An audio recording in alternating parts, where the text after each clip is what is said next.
All right, good morning. Let's call court to order. Today is Tuesday, March 1st, 2022. It's 9 a.m. Proof of posting, please. The agenda was posted on Friday, February 25th, 2022 at 3:10 p.m. Thank you. And if anyone has a public comment, they can come forward now from the audience. Yes, sir.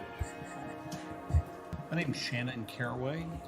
I'm Vice President for Business Development for a company called Solar Prime. Currently, we're trying to develop another 300 megawatt solar farm and 300 megawatt battery energy storage project here in McLennan County. And it's out north of Trading House Creek Reservoir, that area there. We're preparing to submit a proposal to this body soon for a county tax abatement for the project, and just wanted to stop by ahead of time, introduce ourselves, and tell you what we're doing. Going to D on proclamations, resolutions. We have nothing this week. Under E, under consent agenda, I have no recommended pulls. Does anyone else have a pull from the consent agenda they want to discuss? Seeing none, is there a motion to approve the consent agenda? So moved. Second. Motion second. Any other discussion? No other discussion. All in favor say aye. Aye. Opposed? Pass. All right, Dustin. Yes, sir. Judge, if we could go to item N1, this is discussion and or action on matters regarding COVID-19. These case numbers have decreased for the hospitals. All right, Judge, do you want to accept that for recording purposes? Yes. Is there a motion to accept that report for recording purposes? So moves. Second. There's a motion and a second. Any other discussion? No other discussion. All in favor say aye. Aye. Opposed? Pass. All right, if we could go to item N10, presentation from Texas State Technical College regarding Central Texas Industrial Training Center. There's a mismatch between the number of jobs that are available and the number of people that are available to fill those positions. Move to accept for recording purposes. Second. Have a motion and a second. Any other discussion? No other discussion. All in favor say aye. Aye. Opposed? Pass. All right, if we could go to item N6, this is the Greater Waco Chamber of Commerce Monthly Economic Development Report for January 2022. Know that we have had one project announcement for this first quarter, and that was in McGregor with Messer. All right, if there's no questions, there a motion to approve the chamber report for recording purposes? Motion to approve. Second. We have a motion second. Any other discussion? No other discussion. All in favor say aye. Aye. Opposed? Pass. All right, we can go back up to item F, budget amendments. F1's regarding the FY22 budget. Francis? FY22 budget amendments, starting with F1A.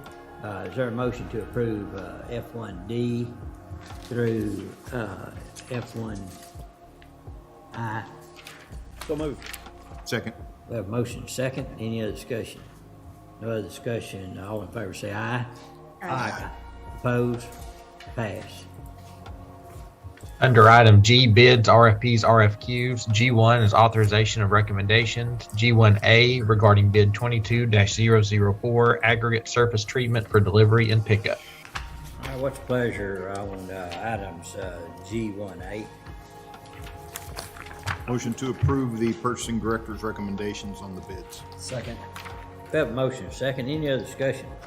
No other discussion. All in favor say aye. Aye. Opposed? Pass. All right. All right, item G1B regarding bid 22-005, asphalt emulsions for delivery and pickup. Not what's the pleasure, court? Move to approve the recommendation of the purchasing director. All right. Is there a second? Second. All right. We have a motion second. Any other discussion? No other discussion. All in favor say aye. Aye. Opposed? Pass. I'd like to go to item L1. We have Shane Turner and Fiona Bond here. This is regarding the U.S. Department of Treasury Coronavirus Local Fiscal Recovery Fund American Rescue Plan Act, discussion or action regarding the eligible expenses and our funding guidelines, reporting requirements, and funding request. Okay. So I'm Fiona Bond, Executive Director of Creative Waco, and of course this is Shane Turner, owner and operator of the Hippodrome. All right, so, morning, everyone. It's called meeting to order. Today is Friday, April 8th, 2022. It's 9 a.m. Proof of posting, please.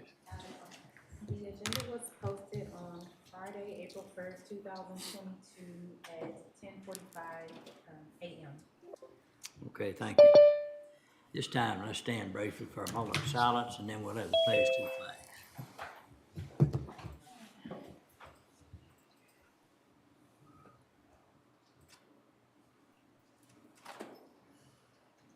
Please join me in the pledge. A pledge of allegiance to the flag of the United States of America and to the republic for which it stands, one nation, under God, indivisible, with liberty and justice for all. Now the Texas pledge. Honor the Texas flag. I pledge allegiance to thee, Texas, one state, under God, one and indivisible. Thanks, Steve. Yes, sir. Okay, I don't believe we had anybody call in for public comments. Okay. All right, under item D, under additional items for discussion and potential action under D1s regarding the McLennan County Local Provider Participation Fund. Under D1, what I'd like to do right now is call a public hearing into order, and public hearing to consider creation of the McLennan County Local Provider Participation Fund program in accordance with the section 294.101 of the Texas Health and Safety Code, including the collection of data required to create the LPPF and establish the state fiscal year 2022 mandatory payments, the designation of the necessary bank accounts and amounts stated for the FY 22 mandatory payment as required by all local hospitals and proposed users of the revenue derived from the mandatory payments. So at this time, I'd like to call Heather to come up and kind of brief the overview from our county's responsibility standpoint. Okay. And then we have other guests here too that can speak. Yes, sir. So I have a message here from Robin to kind of help explain. The LPPF, or Local Provider Participation Fund, provides a source of non-federal share that enables local private hospitals to access federal Medicaid supplemental payments. These payments are critical to help offset uncompensated care costs and support the financial health of local hospitals, all without any impact to local taxpayers. The LPPF program authorizes McLennan County to collect a mandatory payment from each private hospital located in the county. And this year, providers are requesting that the county consider a tax mandatory rate of 6%, which we'll get to in just a moment. So we already operate manage the LPPF account for the county as is. I think we have been doing that since 2011, if I'm not mistaken. So this morning we have Justin Flores with AHCV and Bill Galinsky with Baylor Scott and White Hillcrest here to speak also, if they wish to. Okay, if y'all would like to say something, come up to the microphone. Morning, Bill. Good morning. Good morning, Judge and Commissioners. Thank you for this opportunity to come and speak with you this morning, and thank you for having this special session to address this important issue. We have been working with the county for quite some time on these LPPFs, as Heather mentioned. This is it's been a unique situation, unique year. We've been in the midst of a temporary hold on the programs. That logjam freed up a couple weeks ago, and so now we're mad scramble to make it all happen and get it done in a timely fashion. Which, with the help of the court holding this special session, we're able to do that. Baylor Scott and White is in full support of the recommended 6% rate for the LPPF for McLennan County. and we will put the money to good use here in McLennan County. Okay. Justin, did you want to add anything? Sure. I'll just sit right here. Yeah, I want y'all all three stay there in case there's any questions. Yeah, sure. Like Bill said, and just want to echo what both these great individuals have said next to me. Just want to thank you for calling this special session. It is such an important part of healthcare within McLennan County, and the 6% rate that the hospitals are requesting, like Heather said, is going to fund that non-federal share piece of the state-administered programs that these hospitals need in order to keep that hospital safety net intact, and is a really vital part of not just McLennan County, but the entire state of Texas safety net. So thank you. Thank you, and I thank Geronimo Rodriguez from Providence's own, and good morning, Geronimo. Would you like to make a comment? Yes, good morning, Judge Felton and Commissioners. On behalf of Ascension Providence and Ascension, Texas, my name is Geronimo Luis. I serve as the Chief Advocacy Officer, and on behalf of Ascension Providence, we're in full support of the 6% tax rate and appreciate all of your work to help us bring down federal dollars to serve the residents of McLennan County. Thank you, Geronimo. Is there anyone else that would want to speak to it? All right, are there any questions anyone would have? The 6% rate, what is that 6% of? 6% of net patient revenue? Net patient revenue? Yes. Less the haircut? Isn't there like there's some, Well, I just remember that. net patient revenue is the revenue generated from serving patients, and 6% is that. There's a haircut typically associated with the UC payments, because even at 6%, we don't have the ability to fully fund the uncompensated care program in the state of Texas. But the net patient revenue is the basis for the basis. Yeah, it is the basis. And just refresh everybody's memory how it works, that this goes to the state and then the federal government and then back to the hospitals. Is that correct? Yes. Yes. And it comes back with matching dollars. Comes back with matching dollars, yes. So Heather and I are in the process of trying to figure out how much we've gotten back. And over this, was it 15 or 13? This legislation we passed I want to say 15. I want to also say 15. That we started this program because we used to, Hillcrest and Providence used to work with Coryell Memorial and had some different arrangements set up prior to the LPPF structure. But the LPPF structure, I believe, has been in place since 2015. So we're in the process of working on that research.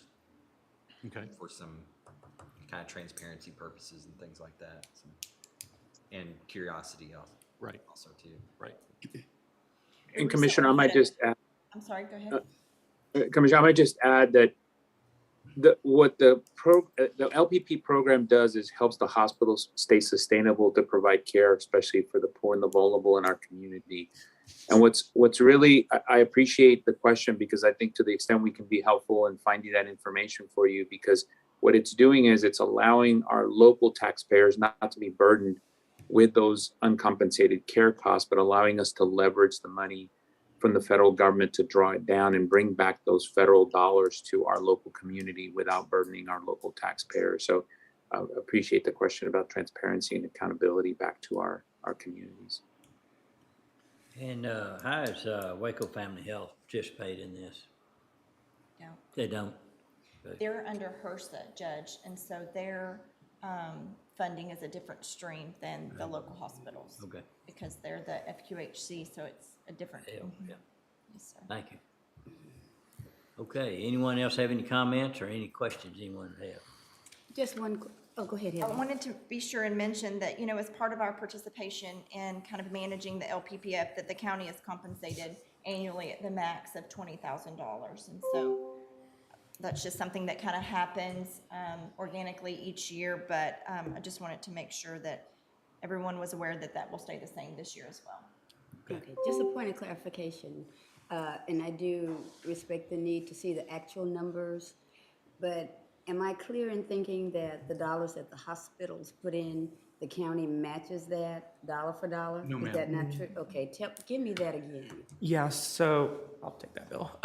So the 6% that gets essentially taxed to these hospitals are deposited into the LPPF fund, and then when needed for an intergovernmental transfer to occur to draw down these federal dollars, the dollars are then transferred from McLennan County to the state government, where the state government then puts it up to the federal government, and those dollars are then matched. But there's no, McLennan County doesn't put in any dollars. It's all derived by the tax that the hospitals are paying in. Okay, so the funding in that fund is coming from the hospitals? Yes, ma'am. Correct. Okay, the only thing the county is doing is being the vehicle by which you can get the matching funds from the federal government? Yes. They're the administrator, yes, ma'am. Okay. So when that rate of 6% is set, then the county administers the invoices that go to the hospital based on the figures the hospital gives us.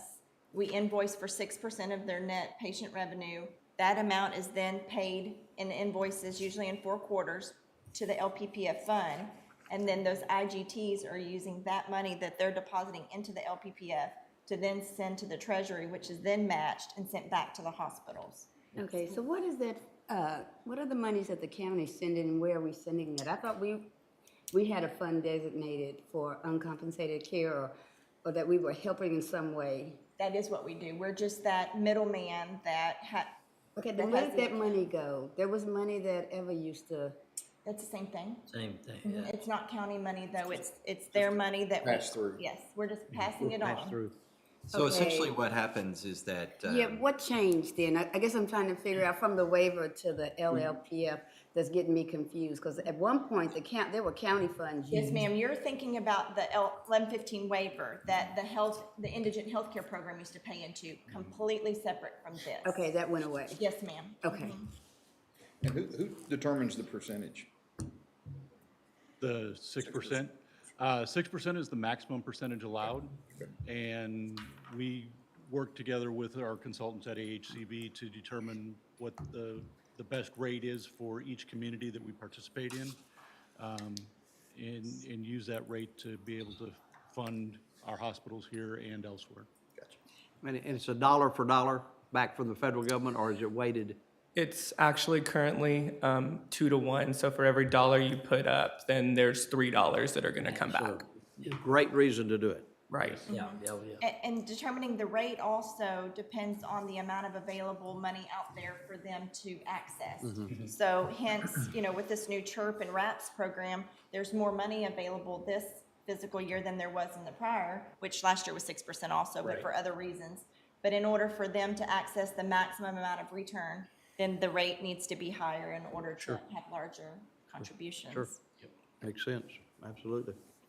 so when we set this up in 2015, it was my understanding that some of this money, some of these matching dollars were just being skimmed, you could say, or not anything illegally done, but they were going to other parts of the state that knew how to draw the dollars down. Other counties. And so this allows us to access those. Exactly. Because it acts as a tax. Because we have private hospitals Right, here as so- opposed to publicly funded hospitals. Right. One thing also. Exactly. Yeah. Commissioner Jones, I remember you had one more question about, was it cost sharing or it related to the funds that come back. So for instance, they're not going to be dollar for dollar funds that come back necessarily to McLennan County, but like with Baylor Scott and White Hillcrest, you can divvy those funds up to based on need. Right. Yes, we right. do some of that. We have counties that are not eligible to set up an LPPF, either because there's only a single hospital in that county, or for some other reason, they don't have ability to access those funds.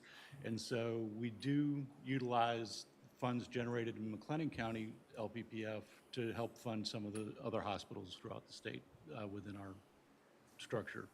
Same with Ascension.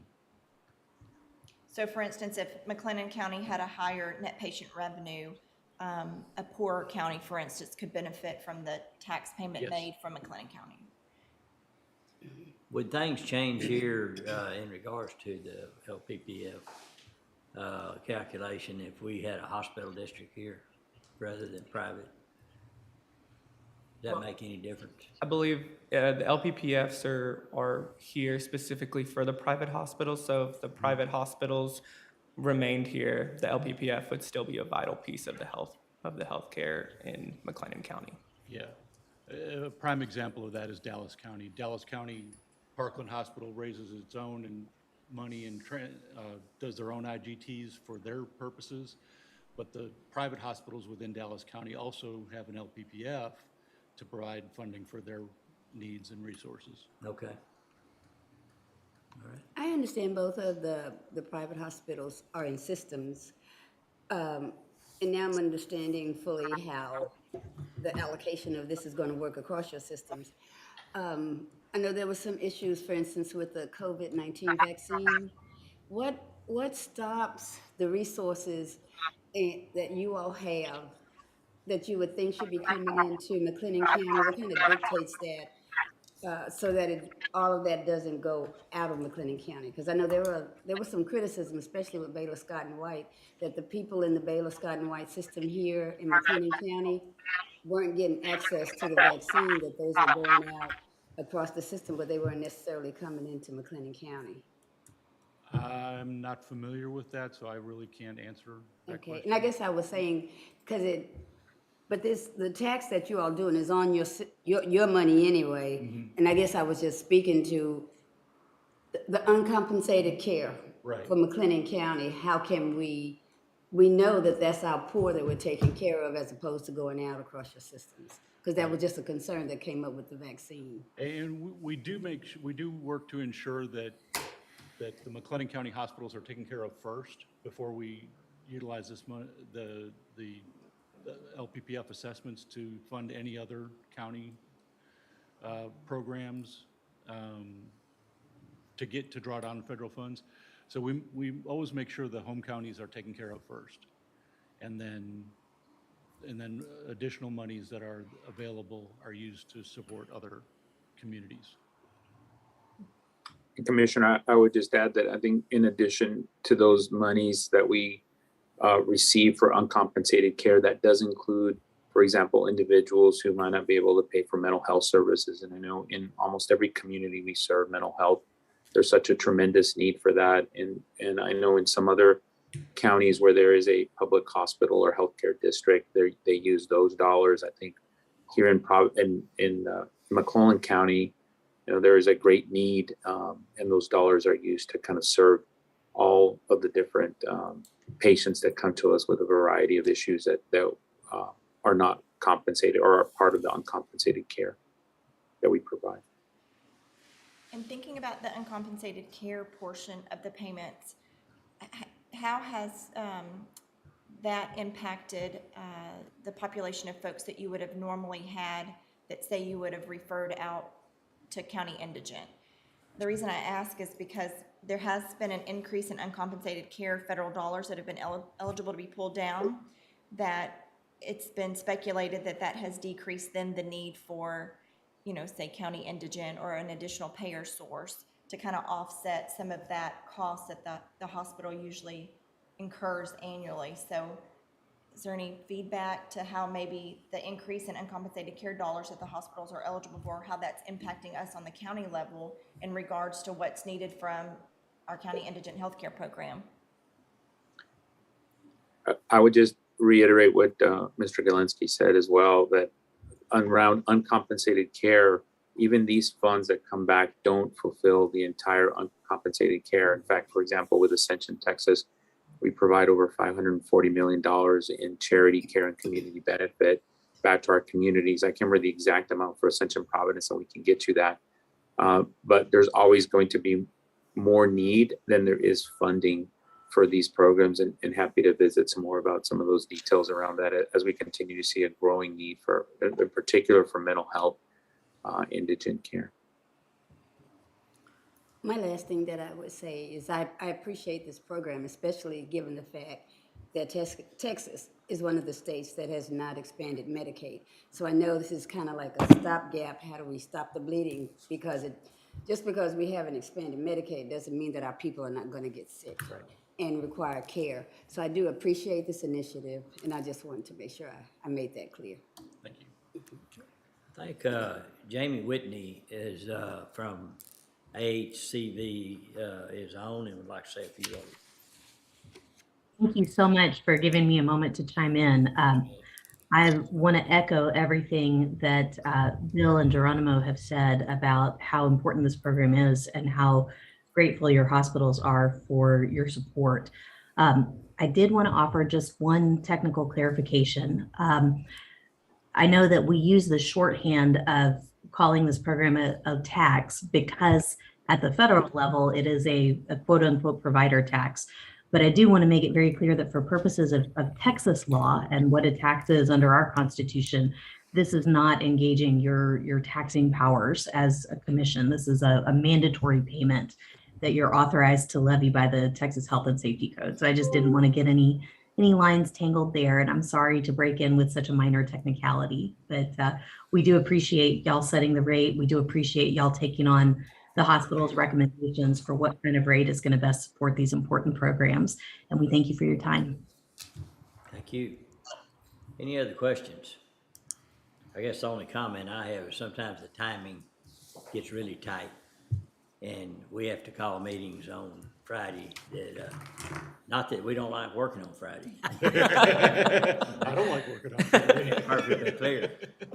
Great day to work. We don't wear ties. We don't, you know. But anyhow, if anything can be done to improve that, and I know this payment date got moved. Yes. Which, if we'd have known that, we wouldn't have this. Right. So please give that consideration if you can. Yes, definitely. And like you said, there was a really tight timeline. We would have had the extension not been granted. The IGT settlement date would have been the Monday after Easter or after Good Friday. And so thankfully, though, that we got an extension, and that will allow us a lot more time to offer that consideration to other counties. But do apologize for that. We have a loose definition of a lot more time. We have a couple more weeks, and that definitely allows That'll work. That'll for work. more time. I do really appreciate the time. I know it's a lot to come in on a Friday, and so thank you. Now, we're already here. Don't.